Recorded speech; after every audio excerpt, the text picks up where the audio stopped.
Buenas a todos y bienvenidos. Hoy os vamos a explicar cómo instalar y configurar una máquina virtual con Ubuntu Server y MySQL. Nos conectaremos a esa máquina virtual a través de PuTTY. Además, haremos unas pruebas de transferencia de ficheros con Filecilla y nos conectaremos remotamente a MySQL con HeidiSQL. En primer lugar, vamos a abrir nuestro programa de creación de máquinas virtuales y en este caso será Oracle VirtualBox.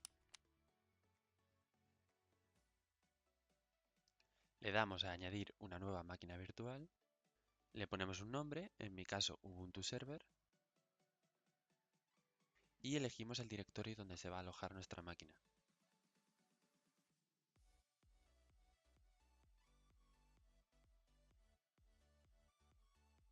Una vez hecho esto, nos aseguramos de tener el tipo Linux en su versión de 64 bits. En el caso de que vuestro equipo sea de 32 bits, simplemente elegís esa opción. Hacemos clic en Siguiente y ahora asignaremos la memoria RAM reservada para la máquina virtual cuando se esté ejecutando. Yo siempre recomiendo poner un tercio del total de la RAM de la que disponga vuestro equipo y no es necesario tampoco ser muy exactos. Ahora es el turno del almacenamiento que vamos a asignarle y le damos a crear un disco duro virtual ahora. Damos en crear, nos aseguramos de tener marcada la primera opción VDI, damos en siguiente y hay dos formas de reservar la memoria, de forma dinámica y fija. En nuestro caso elegiremos la dinámica, pues como bien explica el propio programa, solo usará el disco físico a medida que se necesita hasta el máximo que le vamos a decir a continuación.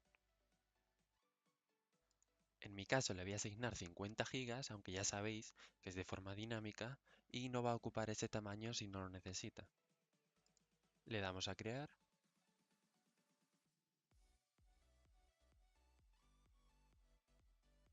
le damos a iniciar y seleccionamos el archivo ISO que contiene el sistema operativo que vamos a instalar, Ubuntu Server 18.04. En nuestro caso, tuvimos un pequeño problema y es que el archivo lo movimos de directorio y por ello salen estas advertencias. Simplemente localizamos el archivo, que por cierto, todos aquellos programas que usaremos en el tutorial, incluida esta ISO de Ubuntu Server, habrá enlaces en la descripción desde los que podréis descargarlos.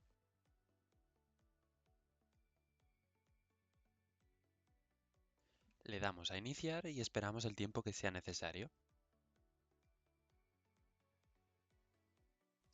Recordad que Ubuntu Server no tiene interfaz gráfica y por tanto el ratón queda inutilizado. Para movernos usaremos las flechas del teclado. Seleccionamos el idioma que queramos, nosotros usaremos el español, le damos a Enter y ahora seleccionaremos el teclado que use nuestro ordenador. Imagino que la mayoría de vosotros usará el español, que incluye caracteres como la ñ, y por ello lo elegiremos. Bajamos a la opción Hecho y le damos a Enter. Donde dice instalar Ubuntu, le damos a Enter de nuevo, le damos a Enter donde pone Hecho. Nosotros aquí no necesitamos poner nada, le damos a Hecho y nos encontraríamos en la configuración de las particiones. En nuestro caso, lo haremos manualmente.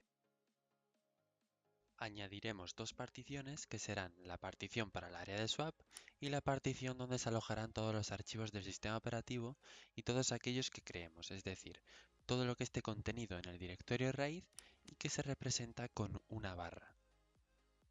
Comenzamos con la partición para el swap, le damos a añadir partición y en nuestro caso le asignaré 8 GB, aunque lo que suele asignarse es el 20% de gigas que tengáis de memoria RAM.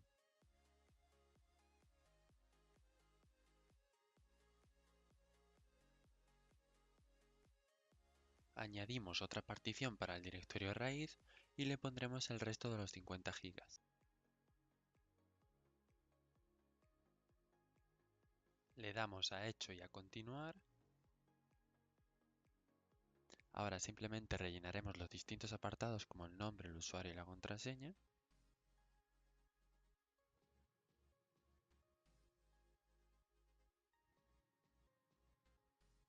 Le damos a Hecho. De nuevo le damos a Hecho.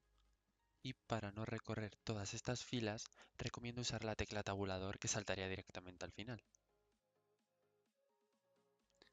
Tras un rato de espera le damos a reiniciar y continuamos esperando hasta que nos devuelva el control del sistema.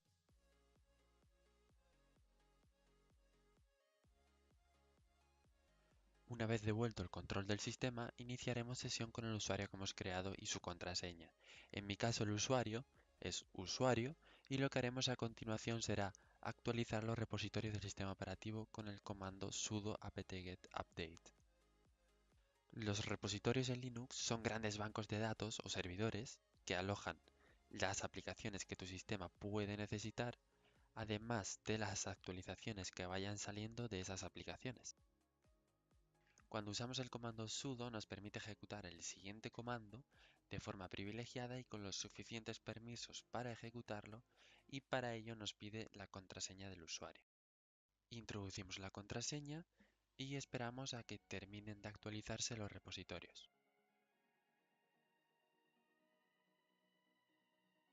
Una vez terminado, hemos usado el comando clear para limpiar lo que se muestra por pantalla, aunque tampoco es necesario, y a continuación lo que haremos será poner contraseña al superusuario de nuestro sistema. Por si alguien todavía lo desconoce, el superusuario en Linux por defecto se conoce como root, y la peculiaridad que tiene este usuario es que tiene todos los permisos sobre el sistema, y por eso mismo sería lógico ponerle una contraseña. Para ello usamos el comando surroot. A continuación ponemos el comando passwd, introducimos la contraseña y repetimos la contraseña. Y ya tendríamos nuestro superusuario con contraseña. A continuación instalaremos el paquete taskshell con el comando apt-get install seguido del nombre del paquete taskshell. Y este programa nos va a ayudar con la instalación de otros paquetes que vamos a necesitar para nuestro servidor. Ejecutamos el programa taskshell simplemente poniendo su propio nombre y marcamos la opción de LAMP server con el espacio. Esta opción nos instalará además el programa de MySQL y Apache.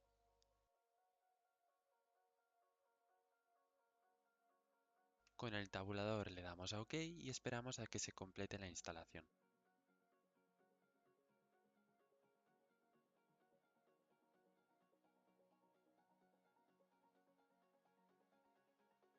Ahora vamos a permitir el uso del protocolo SSH por parte del superusuario root accediendo al directorio donde se aloja el fichero de configuración, y para ello usaremos el comando cd y la ruta en la que se encuentra el fichero /etc/ssh. Mostramos el contenido del directorio con el comando ls, y con el comando nano, el cual es un editor de texto, editaremos el archivo sshd/config.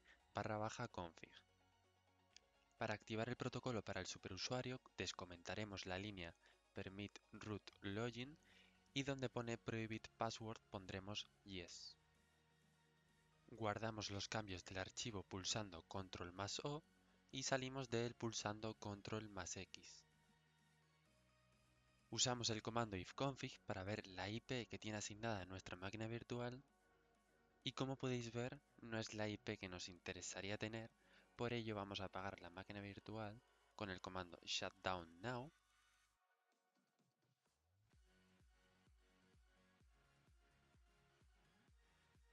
y una vez apagada y teniendo seleccionada la máquina virtual que hemos creado, le damos a configuración. Le damos a red y seleccionamos el tipo adaptador puente. Esto que acabamos de hacer servirá para que el router sea el encargado de otorgar la IP a la máquina virtual en lugar del ordenador anfitrión. Volvemos a iniciar nuestra máquina virtual y volvemos a loguearnos con el usuario que creamos.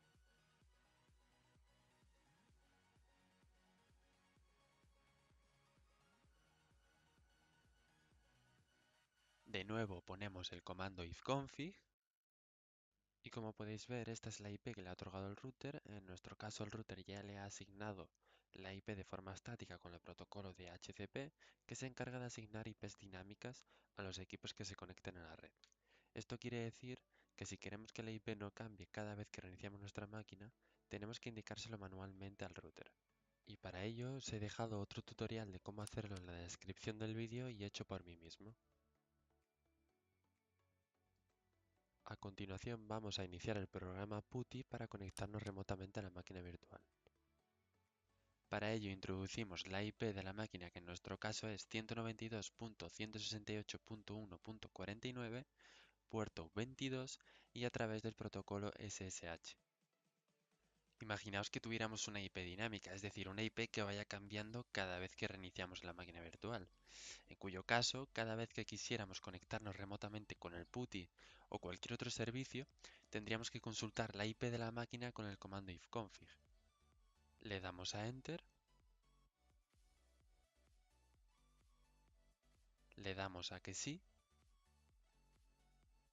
y nos logueamos con nuestro usuario y contraseña.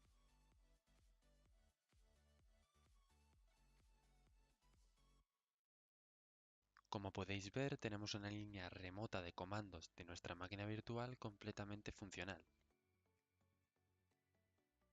A continuación y desde la máquina virtual, aunque podéis seguir haciéndolo desde PuTTY, nos loguearemos como root. Con el comando suroot vamos a instalar el servidor FTP.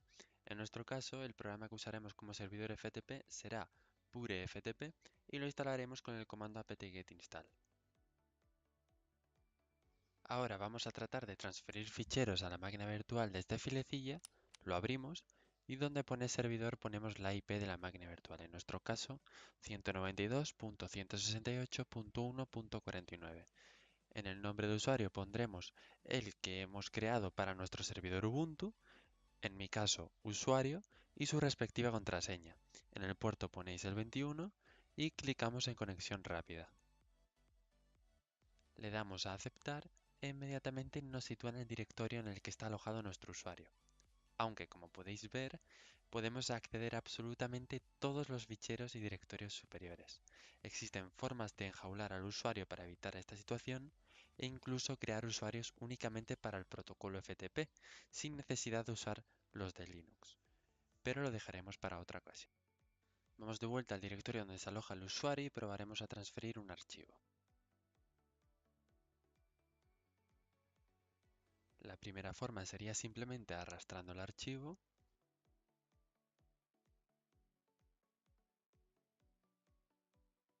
el cual también podemos borrar, o en el caso de que no tengamos a simple vista el archivo, podemos buscar su ruta. El mío se encuentra en carlo/desktop, es decir, en el escritorio, y de nuevo lo arrastramos.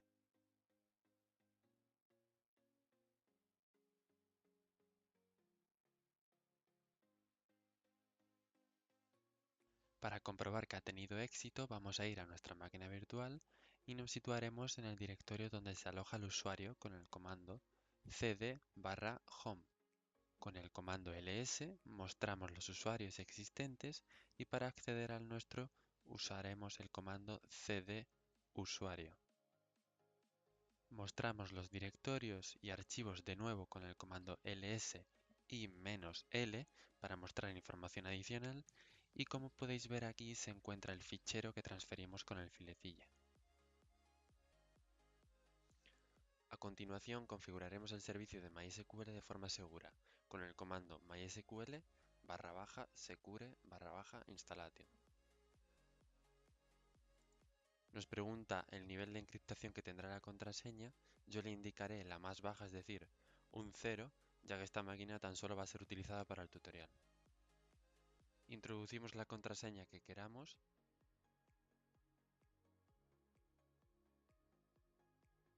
Escribimos una Y para indicarle que queremos seguir con esa contraseña.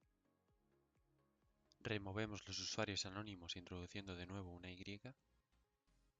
Aquí nos pregunta por si queremos desactivar la conexión remota del usuario root a MySQL y le indicamos que no. Borramos la base de datos de prueba y recargamos los privilegios de las tablas. Una vez hecho esto, entramos al servicio de MySQL con el comando mysql. Introducimos el siguiente comando para ver los usuarios predefinidos en MySQL y como podéis ver el usuario root carece de contraseña.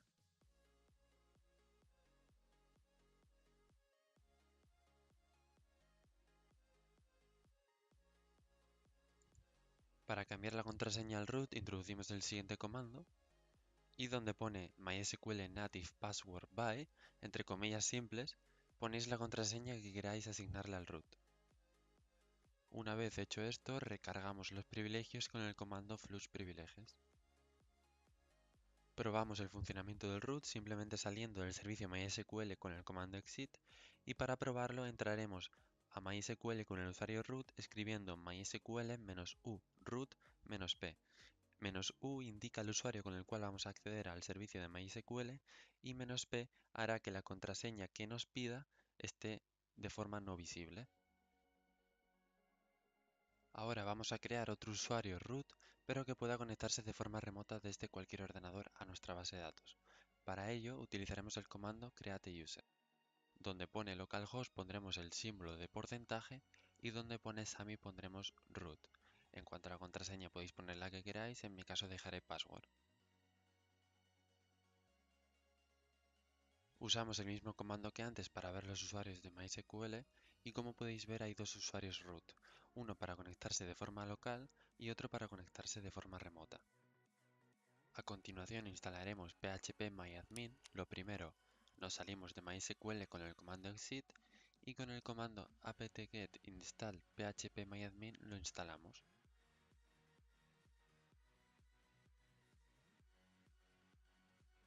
Cuando nos salga este panel le damos a configurar e introducimos la contraseña que queramos.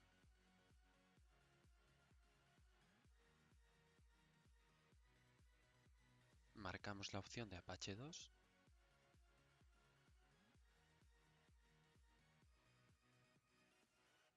y para que phpMyAdmin funcione tendremos que ir al archivo apache2.conf y al final del fichero escribiremos lo siguiente: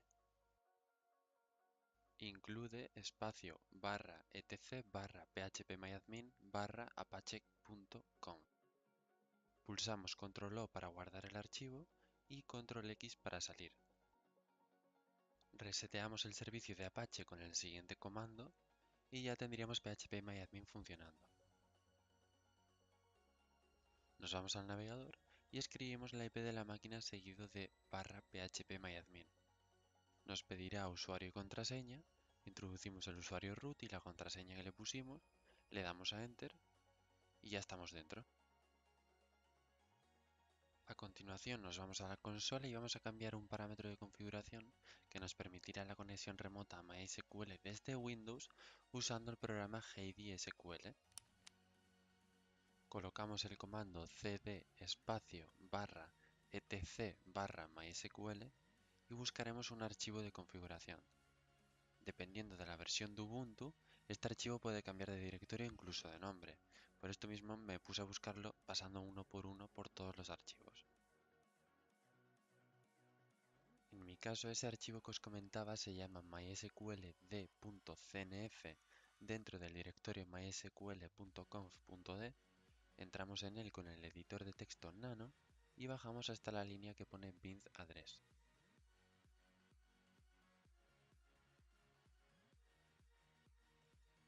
Comentamos dicha línea con una almohadilla, Control O para guardar y Control X para salir. Y restablecemos el servicio de MySQL con el comando service mysql restart. Abrimos el programa HeidiSQL desde Windows para conectarnos remotamente al MySQL de la máquina virtual. Para ello abrimos una nueva conexión y donde dice el nombre del host ponemos la IP de nuestra máquina virtual, el usuario de MySQL que creamos para conectarnos remotamente y su contraseña.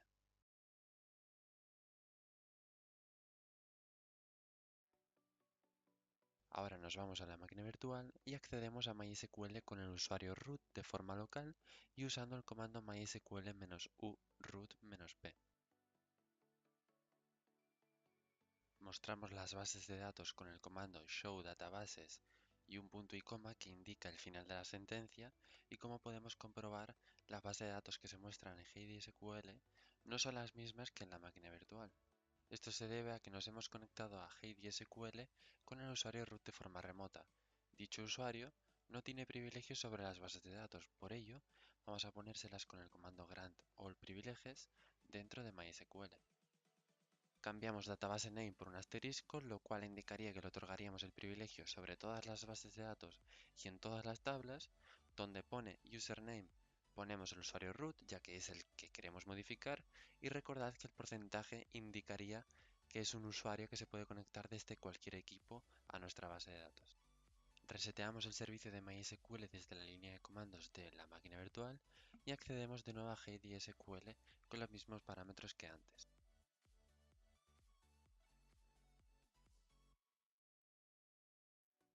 Ahora sí, ya nos mostraría todas las bases de datos y vamos a probar a ejecutar un comando desde HDSQL y probaremos si ha tenido efecto desde la máquina virtual.